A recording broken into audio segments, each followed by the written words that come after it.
Hey, what's up, guys? It's the Gambler Reviews out here.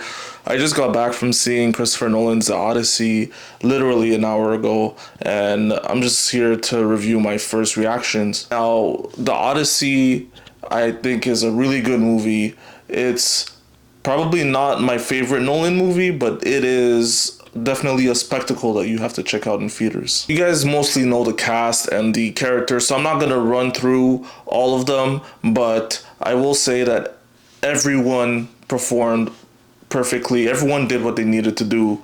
Matt Damon, Anne Hathaway, and I would say that Tom Holland is especially surprising. We're so familiar with Tom Holland as Spider-Man that it's hard for him to kind of get out of that shell, but yeah, in this movie, he definitely differentiates himself from Spider-Man, and he comes into his own as a prestige actor. Now, I will say I watched this movie in 70 millimeter IMAX, and definitely that is the way to go for this movie. This movie is epic.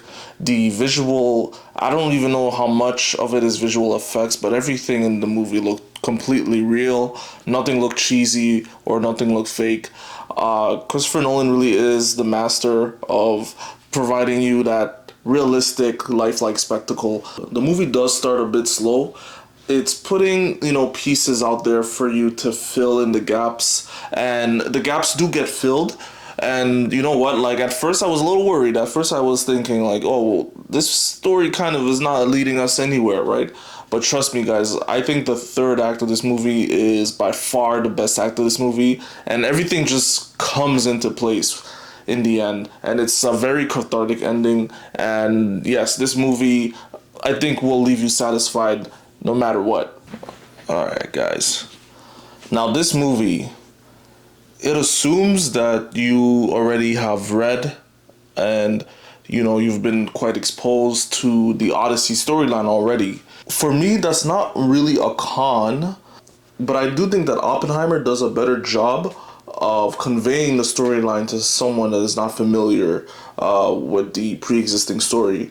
Odyssey just drops you right into the story, right? Nolan does not really do much setup in this movie for the world. You're just kind of expected to know what it is. And that is fine after an hour or so into the movie. The first hour of the movie works to just get you settled into the world and into this myth. But after that hour, once you're fully engaged, this movie goes on a train ride and it doesn't stop till the end.